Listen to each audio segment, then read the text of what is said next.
നമ്മുടെ ശരീരത്തെ ആരോഗ്യകരമായി നിർത്തുക എന്നുള്ളത് കണ്ണിലെ കൃഷ്ണമണി പോലെ ഒരു നിമിഷം പോലും വിട്ടുവീഴ്ചയില്ലാതെ, കോംപ്രമൈസ് ഇല്ലാതെ നടത്തേണ്ട ഒരു കാര്യമാണ്. പക്ഷേ നമ്മൾ ജീവിക്കുന്നത് വളരെ തലതിരിഞ്ഞ ഒരു കാലഘട്ടത്തിലാണ്. ഏതെങ്കിലും ഒരു ടി വിയിലെ പരസ്യം, രാവിലെയും വൈകിട്ടും കരിക്കു കുടിക്കൂ, ഠുണ്ടണം ഠുണ്ടണം ഠുണ്ടണം, കരിക്കുമായിട്ട് ഇങ്ങനെ ലലനാമണികൾ വന്ന് നൃത്തം ചെയ്യുന്നു. കുട്ടൻ എപ്പോഴെങ്കിലും ടി വിയിൽ കരിക്കിൻ്റെ പരസ്യം കണ്ടിട്ടുണ്ടോ? ഇല്ല. വലിയൊരു ബാഗ് തൂക്കി പിടിച്ചൊരസം വന്നിട്ട് പറയുകയാണ്, sir, I am coming from that company, this company, I am the marketing executive of tomato. തക്കാളിയുടെ എക്സിക്യൂട്ടീവ് ഓഫീസറാണ് സാറേ. കണ്ടിട്ടുണ്ടോ? ഇല്ല. ചക്കയുടെ മാർക്കറ്റിംഗ് ഓഫീസറെ കണ്ടിട്ടുണ്ടോ എവിടെയെങ്കിലും? ചക്കയിൽ നിന്ന് വാല്യൂ അഡിറ്റഡ് പ്രൊഡക്ട്സ് ഉണ്ടാക്കുന്ന, ചക്കപ്പൊടി ഉണ്ടാക്കുന്ന, ചക്ക ചിപ്സ് ഉണ്ടാക്കുന്ന, ചക്ക വിളയിച്ചത് ഉണ്ടാക്കി അതിൽ നിന്ന് നിങ്ങളുടെ കാശ് പിടിച്ചു പറിക്കാൻ നോക്കുന്ന വ്യാപാരികളെ, ചെറുകിടക്കാരെ, വലികിടക്കാരെ നിങ്ങൾ കണ്ടിട്ടുണ്ട്. പക്ഷേ നല്ല ഒരു സാധനത്തിനും, നമുക്ക് പ്രകൃതി തരുന്ന ഒരു സാധനത്തിനും കമ്പനിയും വേണ്ട, കമ്പനിയും ഇല്ല, മാർക്കറ്റിംഗ് ഓഫീസർ ഇല്ല. എവിടെ കമ്പനിയും മാർക്കറ്റിംഗ് ഓഫീസറും ഉണ്ടോ ആ ഉൽപ്പന്നങ്ങളൊക്കെ എന്തെങ്കിലും അപകടം ഏതെങ്കിലും തരത്തിൽ, ആരോഗ്യപരമായിട്ടോ സാമ്പത്തികമായിട്ടോ സാമൂഹ്യമായിട്ടോ സാംസ്കാരികമായിട്ടോ ഒക്കെ അപകടം ഏതെങ്കിലും തരത്തിൽ അതിനുള്ളിലുണ്ടാവും. പക്ഷെ ഇന്നത്തെ കാലത്ത് ഈ വ്യാവസായിക ഉൽപ്പന്നങ്ങളെ പാടെ ഉപേക്ഷിച്ചുകൊണ്ട് നമുക്ക് ജീവിക്കാനും പറ്റില്ല. പക്ഷെ എത്ര കുറയ്ക്കാൻ സാധിക്കുമോ? കമ്പനി ഉൽപ്പന്നങ്ങൾ, വ്യാവസായിക ഉൽപ്പന്നങ്ങൾ, വ്യാപാര സാധനങ്ങൾ എത്ര കണ്ടില്ല എന്ന് നടിക്കാൻ സാധിക്കുമോ അത്രയും നിങ്ങൾക്ക് ആശ്വാസം, ആരോഗ്യം. നിങ്ങൾ സാധാരണ നാട്ടിൽ അത്യാവശ്യമുള്ള കടയിൽ നിന്ന് സാധനങ്ങളൊക്കെ വാങ്ങി ജീവിച്ചുകൊണ്ടിരിക്കുമ്പോൾ ഉണ്ടാകുന്ന ഒരവസ്ഥയല്ല കഷ്ടകാലത്തിന് നിങ്ങൾ തിരുവനന്തപുരത്തേക്ക് പോയി ഉലുവമാളി കയറി കഴിഞ്ഞാൽ അന്ന് തീരും നിങ്ങളുടെ കുടുംബത്തിൻ്റെയും സ്വസ്ഥതയും സമാധാനവും. നിങ്ങൾക്ക് ഭയങ്കര നിരാശ വരും. പണ്ട് നമ്പൂരിക്കുണ്ടായ ഒരു നിരാശയും സങ്കടമുണ്ട്. ആദ്യ ബ്രാഹ്മണൻ തിരുമേനിയെ നാട്ടിലെ വികൃതി പിള്ളേര് പിടിച്ചിരുത്തി കള്ളു കുടിപ്പിച്ചു. കള്ളു കുടിച്ചു കഴിഞ്ഞ് തിരുമേനി കരയാൻ തുടങ്ങി.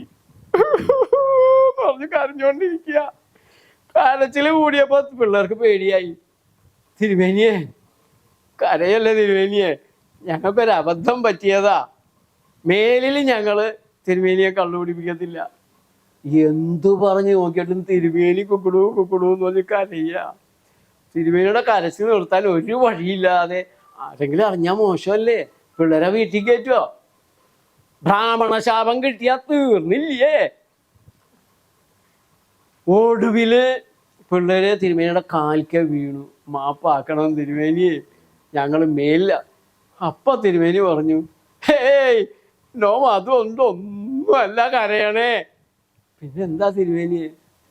അല്ല, ഇത്രയും നല്ലൊരു വസ്തു ഒരു തുള്ളി തൊടാതെ നമ്മുടെ അപ്പനപ്പൂപ്പന്മാരൊക്കെ ചത്തുപോയല്ലോ എന്ന് ഓർത്തിട്ട് കരയണതാ.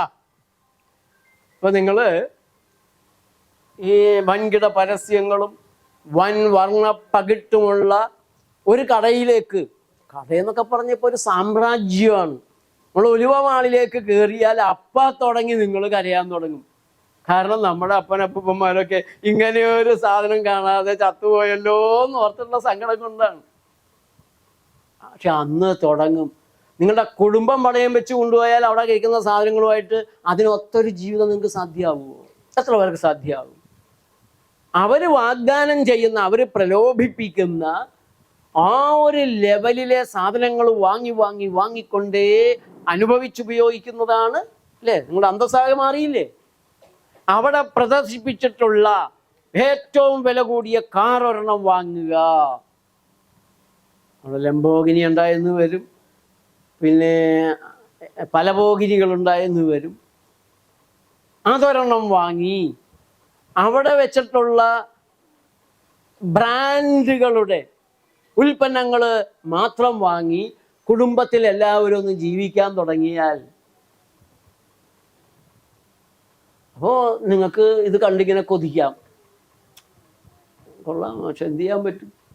നമ്മൾ ബിൽഗേറ്റ്സ് അല്ലല്ലോ, അദാനിയും അല്ല. എന്താണ് ഇപ്പുറത്തിരിക്കുന്ന അദാനി, പിന്നെ അംബാനിയും അല്ല, ടാറ്റയും അല്ല, ബിർളയും അല്ല. കഷ്ടകാലത്തിന് നമ്മളൊക്കെ ഇങ്ങനെ അന്ന് നാട്ടിൻപുറത്തൊക്കെ ജനിച്ചു പോയല്ലോ ഈശ്വരാന്ന് ഓർത്തിട്ട് ഈശ്വരനെ ശപിക്കുകയല്ലാതെ ഇങ്ങനെ മനുഷ്യരുടെ മുമ്പിൽ മുഴുവൻ അസംതൃപ്തി കൂടി, ആ ഹൈ ലെവൽ ജീവിതത്തിലുള്ള ആർത്തി കൂടി, പിന്നെ കാശുണ്ടാക്കാനുള്ള പരക്കം പാച്ചിലാണ്. ആരെ ചതിച്ചും ആരെ കുതികാല് വെട്ടിയിട്ടും ആരുടെ കവർന്നെടുത്തിട്ടും എങ്ങനെയെങ്കിലും കാശുണ്ടാക്കാൻ. നമുക്കറിയാമല്ലോ, സമൂഹത്തിൻ്റെ അതിഭീകരമായ വ്യാപനമാണ്, ആർത്തിയുടെ അസംതൃപ്തിയുടെ വ്യാപനമാണ് ഉണ്ടായിട്ടുള്ളത്. അത് സമൂഹത്തിൻ്റെ ക്യാൻസറാണ്. അത് സമൂഹത്തിലെ വേണ്ടാത്ത മുഴകളാണ്, വളരെ വേഗം വ്യാപിക്കുന്ന ക്യാൻസറാണ്. നമ്മുടെ കൊച്ചുകുട്ടികൾ പഴത്തിലൊരു കറുത്ത പുള്ളി ഉണ്ടെങ്കിൽ പഴം തിന്നില്ല, പഴമേ തിന്നത്തില്ല. ചേമ്പ് അസ്ത്രം ഉണ്ടാക്കി കൊടുത്തു, പുഴുക്ക് കഴിക്കുക പിള്ളേര്.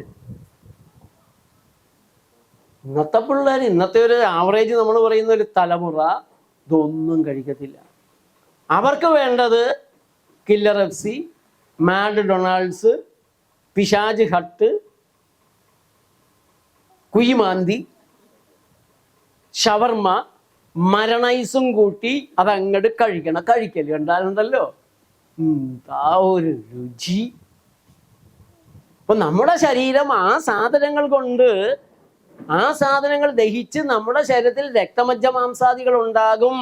ആരും പറഞ്ഞു കൊടുത്തിട്ടില്ല, കുട്ടികളുടെ കുഴപ്പമല്ല. മോനെ, നീ കഴിക്കുന്ന സാധനം ദഹിച്ചാണ് നിനക്ക് രക്തമജ്ജ മാംസാദികൾ ഉണ്ടാകേണ്ടത്.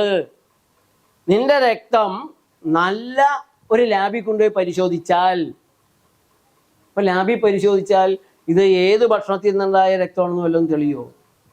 അങ്ങനെയുള്ള ലാബൊന്നും അവർ വെച്ചിട്ടില്ല. നിന്റെ രക്തത്തിന്റെ ക്വാളിറ്റി അത് കഴിക്കുന്ന ഭക്ഷണത്തിനനുസരിച്ചാണ്. അതുകൊണ്ട് നീ കഴിച്ച ഭക്ഷണം മോശമായതുകൊണ്ട് നിന്റെ രക്തത്തിന്റെ ക്വാളിറ്റി 10 ഉണ്ടാവേണ്ടടുത്ത് 4 ഉള്ളൂ എന്ന് പറയാവുന്ന രീതിയിലുള്ള ഒരു ലാഭം വേണ്ടത് അതാണ്. പിന്നെ ഉണ്ട്, നിങ്ങൾക്ക് വരികൾക്കിടയിലൂടെ വായിച്ചാൽ നിങ്ങൾക്ക് മനസ്സിലാക്കാൻ കഴിയുന്ന ഒരു കാര്യമുണ്ട്. സോഡിയം കുറവ്, പൊട്ടാസ്യം കൂടുതൽ. അതെങ്ങനെയാണ് വരുന്നത്? പലർക്കും ഉള്ളൊരു വിഷയമാണ്. ഇപ്പോൾ ചെറുപ്പക്കാർക്കല്ല, പ്രായം ചെന്നവർക്ക് കഴിച്ചുകൊണ്ടിരിക്കുന്ന ഇംഗ്ലീഷ് മരുന്നുണ്ടാക്കുന്ന കുഴപ്പമാണ്.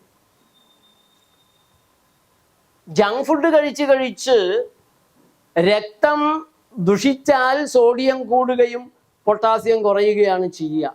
കാരണം കച്ചവട ഭക്ഷണ സാധനങ്ങളിൽ ഇത് രണ്ടും ഈ രീതിയിലാണ് ഇരിക്കുന്നത്. മരുന്നുകൾ കഴിക്കുമ്പോൾ ഉണ്ടാകുന്ന അപകടം സോഡിയം കുറയുക, പൊട്ടാസ്യം കൂടുക എന്നുള്ളതാണ് സാധാരണ കണ്ടുവരുന്നത്. അപ്പോൾ ഏത് ഭക്ഷണം കഴിച്ച് നിങ്ങൾ ലാബിൽ ചെന്ന് ടെസ്റ്റ് ചെയ്യുന്നു, രക്തം ടെസ്റ്റ് ചെയ്യുന്നോ, അതിലൂടെ വാസ്തവത്തിൽ തെളിയുന്നത് ഇലക്ട്രോലൈറ്റ്സിൻ്റെ കുഴപ്പമായിരിക്കാം, ബിലിറൂബിൻ കൂടും. അവിടെയാണ് കുഴപ്പം. ഈ ആഹാരത്തിൻ്റെ ഒരു സ്വഭാവമല്ല ആ ലാബ് റിപ്പോർട്ടുകളിൽ പ്രതിഫലിക്കപ്പെടുന്നത്. തെറ്റായ ഭക്ഷണം കഴിച്ച് നിന്റെ രക്തത്തിന്, നിന്റെ കരളിന്, നിങ്ങളുടെ വൃക്കയ്ക്ക് എന്ത് തകരാറുണ്ടായി എന്ന് കാണിച്ചു തരും. അതുകൊണ്ട് ആൾ രക്ഷപ്പെടില്ല. അപ്പോൾ പിന്നെ നമ്മൾ കരളിനെ നന്നാക്കാൻ വേണ്ടി കരളിന് ചികിത്സ എവിടെയുണ്ട്, കിഡ്നിക്ക് ചികിത്സ എവിടെയുണ്ട്, ഡയാലിസിസ് ചെയ്താൽ മതിയോ എന്ന് അന്വേഷിച്ച് നടക്കും. അതേസമയം നീ കഴിക്കുന്ന ഭക്ഷണത്തിൻ്റെ ക്വാളിറ്റി റിഫ്ലക്റ്റ് ചെയ്യുന്ന ബ്ലഡ് ടെസ്റ്റുകൾ ഏതുണ്ട്, അതിനെക്കുറിച്ച് പറയുന്ന ഡോക്ടർമാരാരുണ്ട്. അതിന് പകരം കരളിന് കേടുപറ്റിയിട്ടുണ്ട്. ബിലിറൂബിൻ 4, ക്രിയാറ്റിൻ 8, ഓട്ടന കയറിക്കോ ഡയാലിസിസിന്. എത്ര പേരെൻ്റെ അടുത്ത് വന്ന് കരഞ്ഞിട്ടുണ്ടെന്ന് അറിയാമോ? സാറേ ക്രിയാറ്റിൻ 1.5 ആയപ്പോഴാണ് സാറേ ഞാനിത് അറിയുന്നത്. അപ്പം തുടങ്ങി ഡോക്ടർ പറഞ്ഞു ഈ മരുന്ന് കഴിച്ചാൽ മതി. ആ മരുന്ന് കഴിച്ചുകൊണ്ടിരിക്കുമ്പോൾ തന്നെ 2 കൊല്ലം കൊണ്ട് സാറേ അത് 3, 4. അപ്പോഴും ഡോക്ടർ പറഞ്ഞു മാറ്റുന്നൊന്ന് മാറ്റിത്തരാം വേറെ. അപ്പം ഞാൻ കരുതി ആ മരുന്ന് കഴിച്ചത് കുറഞ്ഞോളും.